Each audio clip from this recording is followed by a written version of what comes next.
everybody, welcome to my homestead and welcome to my channel. In this video, we're going back to the spreadsheet. It's been a while. I got an email from Jennifer. She was writing a talk.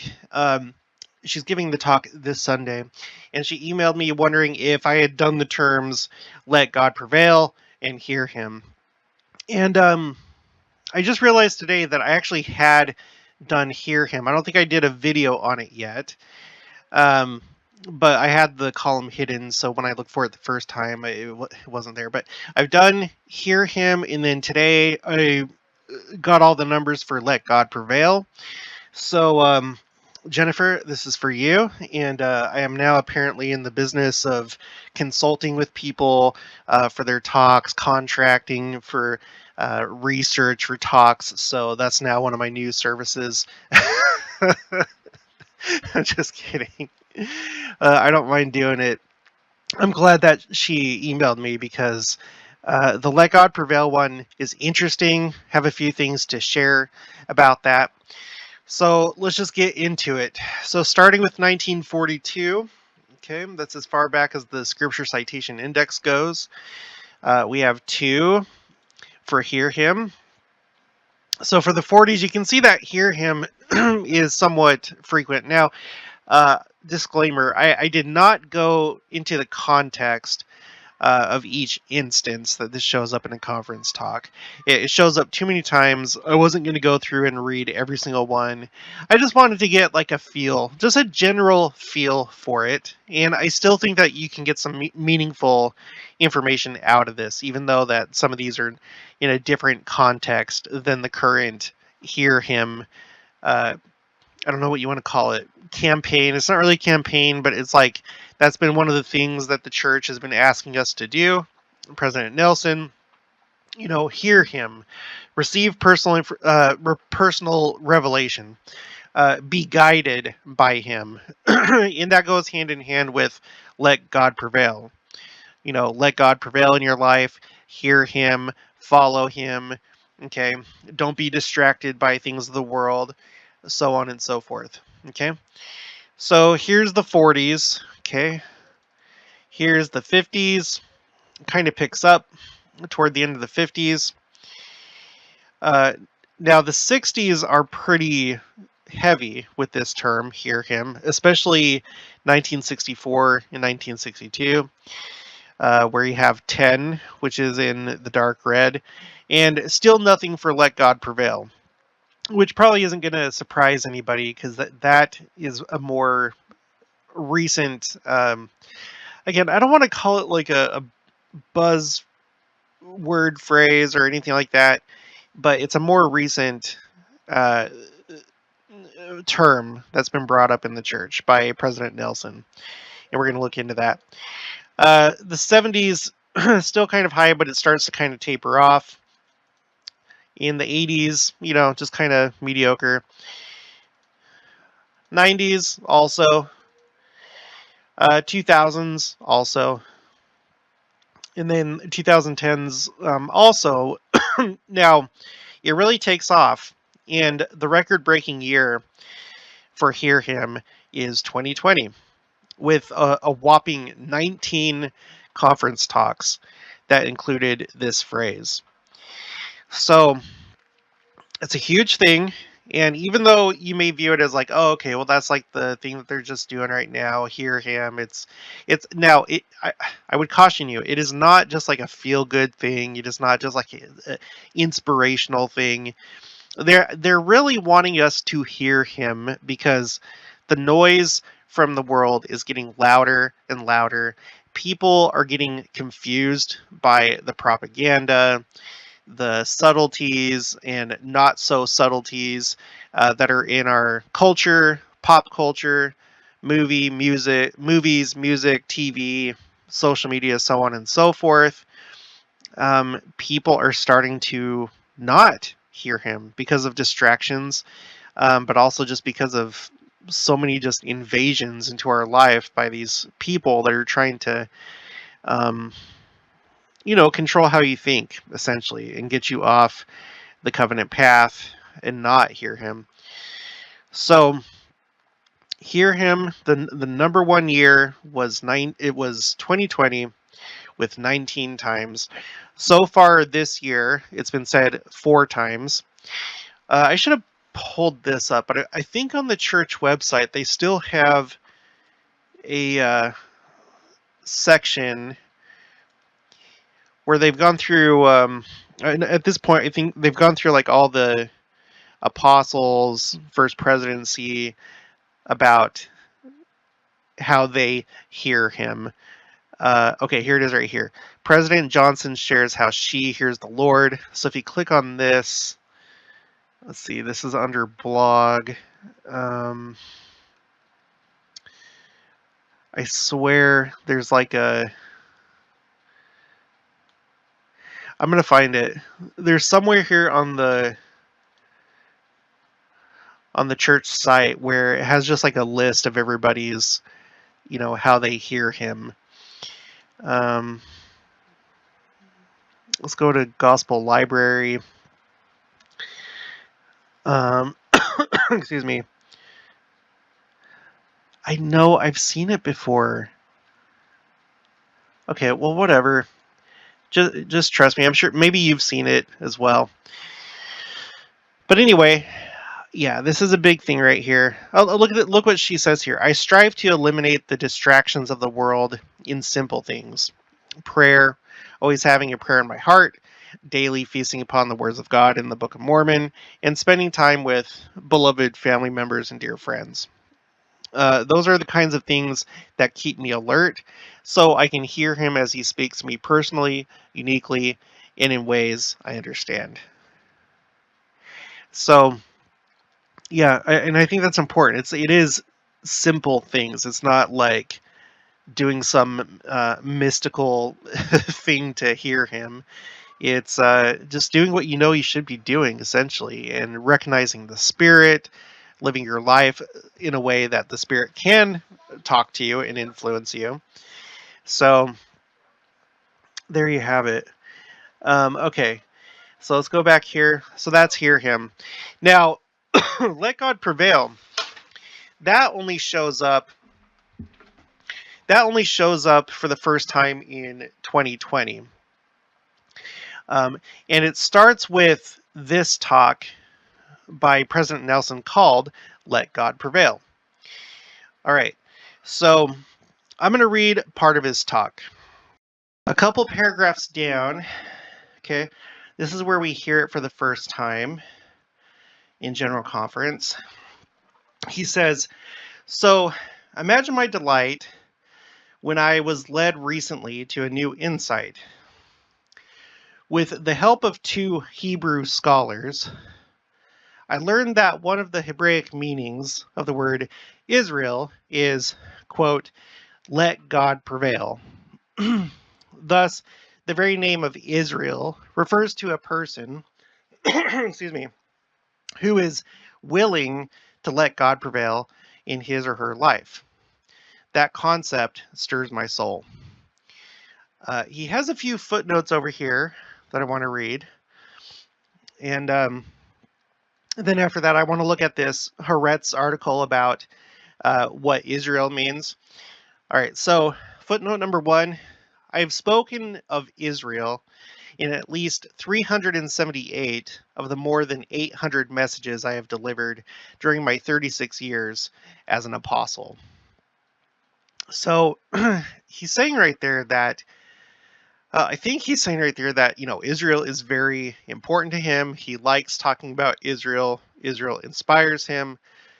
And we know that he's been talking about gathering scattered Israel. I know personally when I was in the Madrid MTC, when he came there along with President Hinckley and D. Todd Christofferson before he became an apostle, President Nelson, at the time Elder Nelson, he talked to us and just the few of us that were there in the Madrid MTC, and he told us about gathering scattered Israel. So it's been on his mind for a long time. So I find that really interesting that that's like such a focus for him. It's obviously a focus for all the prophets, but I think more so with him. And he's kind of pointing that out here. And you have to kind of wonder how that might tie in with his role when it comes to the second coming. Is he going to be the prophet of the second coming? I don't know. I'm not. I'm not going to say that he can't be. I'm not going to say that he is. I wouldn't be surprised. But whatever the case, he's doing a lot when it comes to Israel, the concept of Israel, and so it's interesting. I'm going to skip down. There's a few other interesting footnotes here, but okay. Footnote 5. The word Israel appears more than 1,000 times in the scriptures. It can apply to Jacob's, Israel's family of 12 sons plus daughters. Today, it can apply geographically as a place on Earth, but place on planet Earth. But its doctrinal use applies to people who are willing to let God prevail in their lives. Yeah, because we know that there's two aspects to Israel. There's kind of like pre-mortal Israel. Um, you come here and you're born to people who are literally of Israel or have Israelite blood, however you want to define that. People that have more Israelite blood are the ones that are more likely to listen to the gospel. And we don't need to get into genetics necessarily and stuff like that. But somehow it works. God couples the spiritual and the physical together. People who are Gentiles, if you're like pure Gentile, that doesn't mean that there's no hope for you. You can change and then be adopted into Israel. And Brigham Young has made interesting statements about your blood actually literally changing when you do so. And what that exactly means, we don't know, but somehow it happens. So you have that, right? You have who is like real Israel, the spiritually speaking, because you can lose your I think you can basically lose your Israelite status when you give it up and you follow the world. You reject the gospel, and though you still may have the physical properties of being Israel or having Israelite blood, spiritually you are no more. So it's an interesting thing. Um, okay, so this is where we first see it. Okay, um, is 2020 President Nelson's talk called "Let God Prevail." Okay, um, you know what? And I just have to do this now. He says the word Israel appears more than 1,000 times in the scriptures. Let's, since we have the means to do that, to like see how many times, let's do it. Let's go to scriptures. Let's include Joseph Smith translation. And let's see, Israel. Let's find out how many times. According to this, 4,849 times. 4,849 times across all the entire standard works, including Joseph Smith translation, which that might kind of maybe I should factor out the Joseph Smith translation because it might kind of double that number in some cases. So let's exclude that. Let's just do Old Testament, New Testament, Book of Mormon, Doctrine and Covenants, Pearl of Great Price, just the text itself. Yeah, that takes it down significantly, but it's at 2,535 times. 2,535 times. Okay. Now, let's read this Haaretz article, or parts of it, because this article is Why is Israel called Israel? And Haaretz, I believe that this is like an Israeli news company. Okay, what's the date of this? Does it have a date? It's got to have a date. Oh, 2015. Okay, 2015 is when this was written. Okay, according to the etymology, and if you don't know what that is, you see it all the time in Wikipedia. Etymology is basically how a word comes into being, or like a name, like what its root is, its history, where it comes from. Okay, so according and I'll zoom in. Sorry, I'll zoom in. Some people like to follow along. Okay, according to the etymology based on the biblical story, Isra, I-S-R-A, Isra is a verb that describes Jacob's relationship with the deity El, E-L, a capital E, and then L. The problem is that it isn't clear what the problem is that it isn't clear what that rare verb Isra means, and various scholars and translators do not agree. But the best answer is apparently that which the Bible itself gives in the Genesis verse above, that Isra means struggle or fights, but it isn't Jacob who is doing the struggling, it's God. By that interpretation, Israel means God shall fight. Okay, so you can start to see how you could say that it's like you're letting God fight for you. You're letting God prevail. You're allowing Him, instead of you doing the fighting, you're allowing Him to do the winning, the fighting, so forth. Okay, God on our side. But why would the ancient Israelites call themselves God shall fight, or let God prevail? Perhaps because they wanted to be known as a people whose God, remember, then he was thought to be one of many deities, would indeed fight for them. So he's prevailing for them. And of course, this is like being written from a historical, kind of secular, non religious point of view. Okay, supporting that argument, the Bible indicates that the ancient Israelites believed that God was fighting their battles with them, especially when they took the Ark of the Covenant with them into battle. See, letting God prevail. Meanwhile, with all due respect to Pharaoh Merneptah, the kingdom of Israel actually came to an end over 2,700 years ago in 722 BC. That's talking about the northern kingdom, when Assyrian invaders lay waste to the capital city, Samaria. Yet, even this was not the end of the people of Israel. And this last part, I wanted to read this and include this because this is a big part of the history of the world. You know, we had these two. I'll go back to over here. So we had, excuse me, we had these two kingdoms. Both of them were destroyed. One of them wasn't really gone for too long and remained mostly intact, that being the southern kingdom, Judah, returning from Babylon, and they kept their identity. They didn't forget who they were. Um, right? And then later there was a diaspora because of the Romans after the time of Christ, where they were scattered, but they still maintained their identity. Whereas the northern kingdom basically became entirely lost. Now, within our church, there is a school of thought that there is still a main group somewhere hidden, beyond our uh, current knowledge, I guess. I'm not of that school of thought.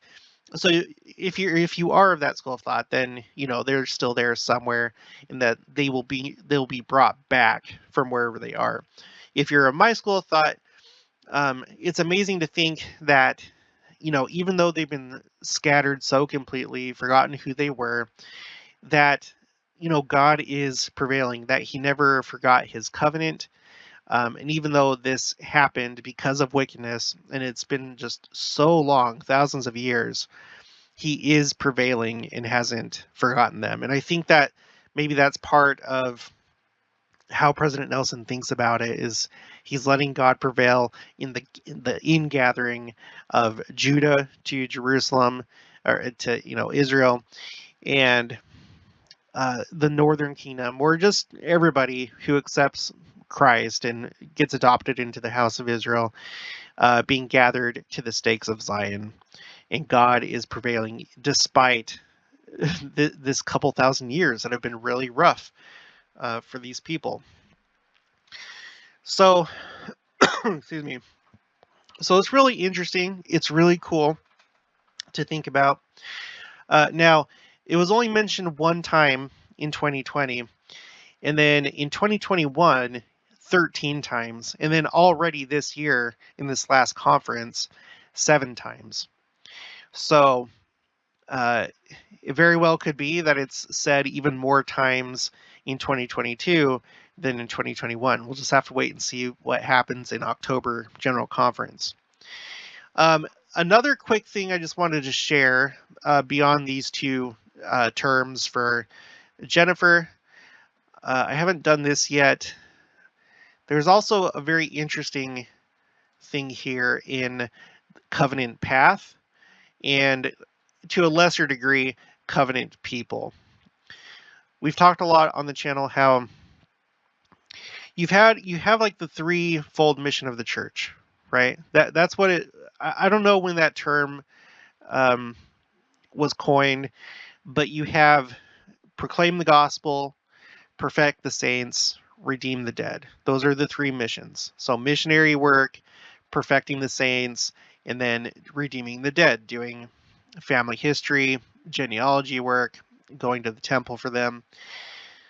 Well, we still have those missions, but I don't know exactly kind of like when it changed, but definitely by the time of President Nelson, it's those missions have kind of been reframed or described in a different way in gathering scattered Israel for missionary work, becoming a covenant people, and also becoming Zion as far as like perfecting the saints. So instead of saying perfecting the saints, Zion and covenant people, covenant path. And then for family history and work for the dead, that also has fallen under gathering scattered Israel, but gathering scattered Israel on the other side of the veil. So I think that's significant because it feels like that it's a type of hastening. It's to like impress upon our minds that we're like in a new phase. In a sense, things have gotten more. It's like the 2-minute warning when you're watching football. You have the 2-minute warning at the end of each quarter. So anyway, so looking at covenant people, and covenant path, you can see it's pretty dramatic. It's pretty dramatic once President Nelson becomes prophet in 2018.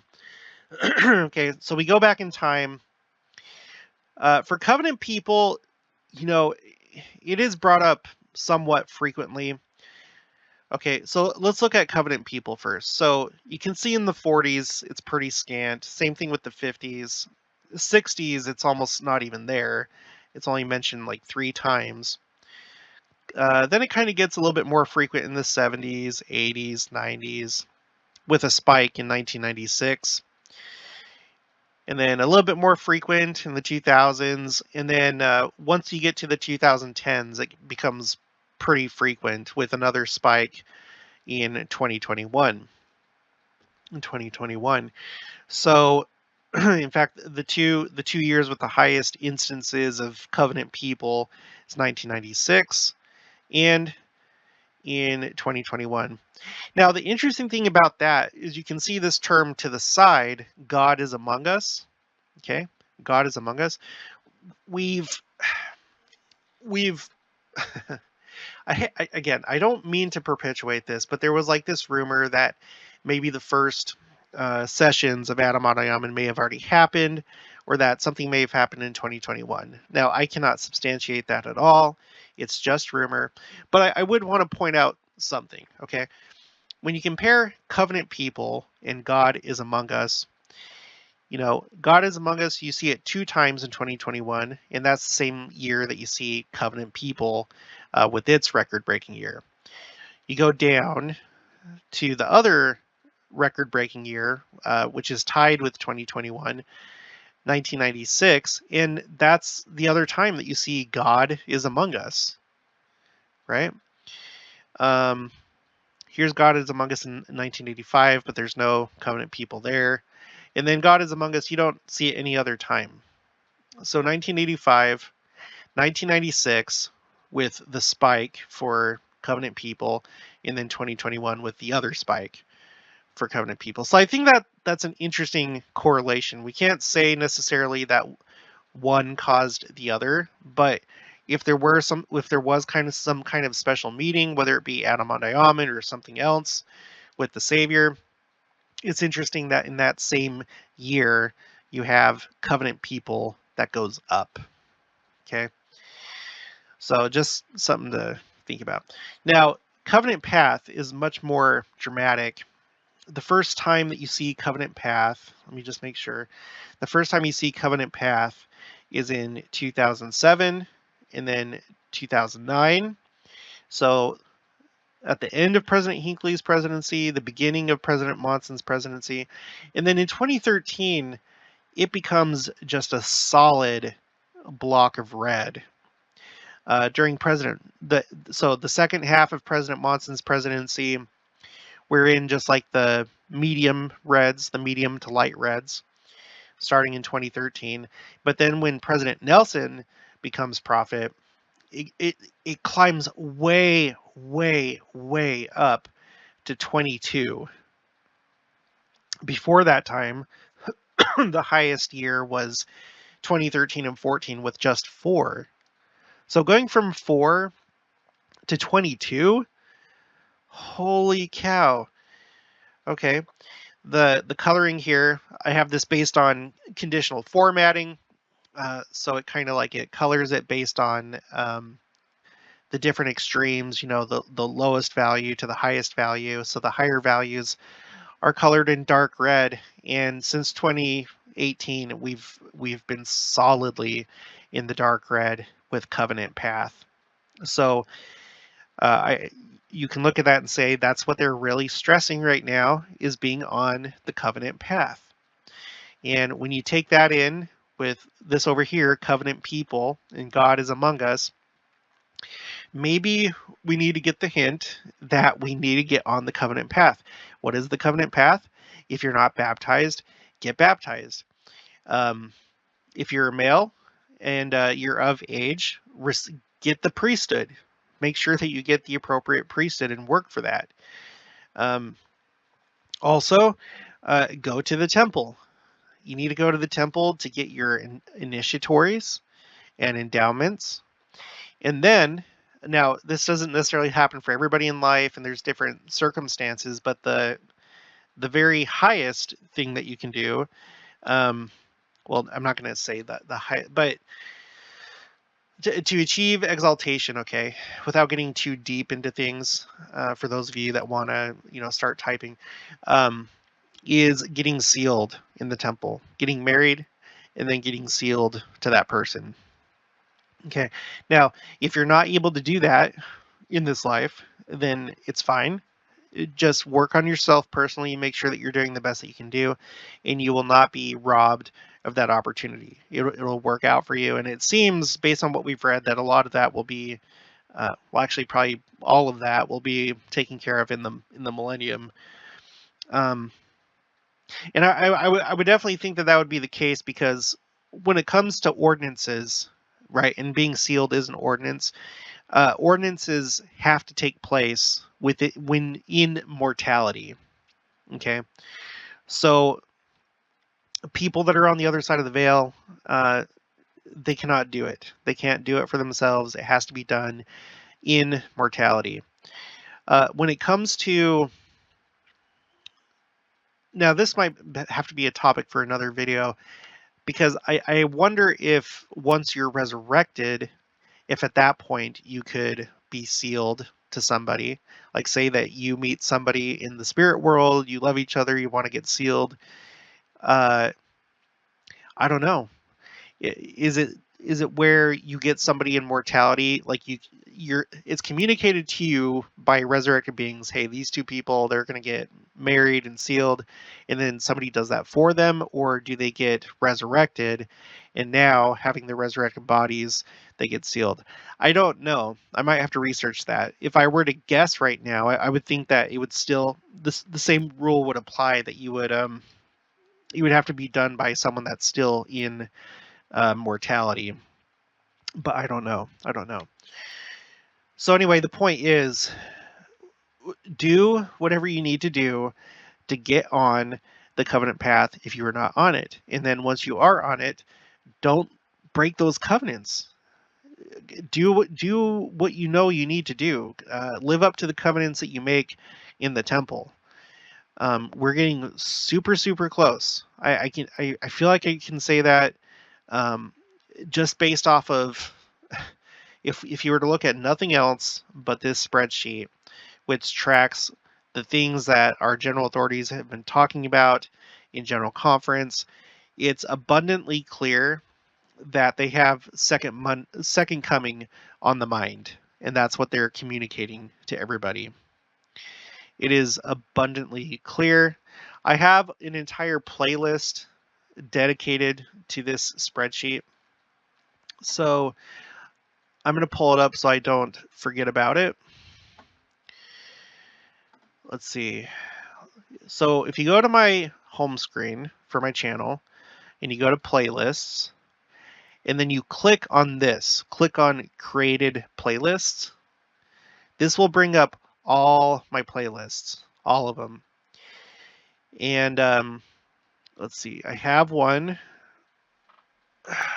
that's for the spreadsheet. If I can find it, I guess I'll have to do Control F. Frequency. Okay, scripture, word, and phrase frequency. Okay. If you want really good content, I would recommend this playlist because there are so many interesting things that we can learn by the frequency of these topics that pop up in general conference in chat and tracking them. Okay. Yes. Okay, that's going to be it. So if you haven't already, please make sure to subscribe, like this video if you liked it, leave your thoughts and opinions down in the comments below. Also make sure to share it. And Jennifer, hope your talk goes well, and I'll talk to you guys later.